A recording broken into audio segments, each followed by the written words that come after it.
ఈ మాట నేను కావాలని రాడికల్ వర్డ్స్ ఉపయోగిస్తాను ఏమనుకోకండి, కావాలని అంటున్నాను. మీకంత సరదా, మీకంత ఒంటికి దురదుంటే పోయి మీరు ఆ రాజకీయ పార్టీలో తిరగండి తప్ప చెప్పండి సంఘంలో ఉండడానికి వీల్లేదు. ఎలక్షన్ టైంలో నేను అడుగుతున్నాను, సంఘాలే ముందు ఎజెండాలు పట్టుకుని నిలబడతాయి. ఇది సంఘమా సంత అని అడుగుతున్నాను నేను. సంఘానికి రాజకీయాలకి చెప్పండి సంబంధం లేదు. కొన్నిసార్లు పెద్ద పెద్ద ఈవెంట్లు చేస్తాం చర్చిలో. ఆ పెద్ద పెద్ద ఈవెంట్లు చేస్తున్నప్పుడు లోకల్ లీడర్ని పిలుస్తారు. లోకల్ లీడర్ని పిలిచినప్పుడు ఈ లోకల్ లీడర్స్ పిలిచినప్పుడు మీరు గమనించండి ఎంత అడావుడి చేస్తారండి, ఎంత అడావుడి చేస్తారు. చెప్పి చెప్పి వాక్యాన్ని ఆపేస్తారండి. చెప్పి చెప్పి పాస్టర్ గారు ఆపండి ఆపండి ఆపండి ఆపండి అన్నారు. ఎందుకు ఆపేయాలి? ఎమ్మెల్యే గారు వస్తున్నారు ఆపేయండి అన్నారు. అంటే ఎమ్మెల్యే గారు వస్తే వాక్యం ఆపేయాలా? అంటే ఎమ్మెల్యే గారి కన్నా వాక్యమే తక్కువ, వాక్యం ఎక్కువ, ఎమ్మెల్యే గారు ఎక్కువ? ఎమ్మెల్యే గారు వస్తే వాక్యం అయ్యే వరకు కూర్చోబెట్టండి. కూర్చోబెట్టడం చేత కదా, పిలవకండి. మధ్యలో వాక్యం ఆపేయచ్చా?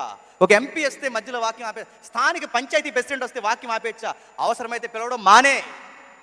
ఎప్పుడు గుర్తుపెట్టుకోండి, ఓటింగ్ మందే, పవర్ మందే. మన దగ్గర ఉంది. ఎవరికి ఓట్లేయాలి, ఎవరికి ఓట్లేయకూడదు అని అడుగుతున్నాను. వాళ్ళెవరు మన సంఘాన్ని డిస్టర్బ్ చేయడానికి వచ్చి? సార్ మాకంటూ సెంటిమెంట్స్ ఉన్నాయి, మాకంటూ ఎథిక్స్ ఉన్నాయి, మాకంటూ క్రిస్టియన్ నైతికత ఉంది.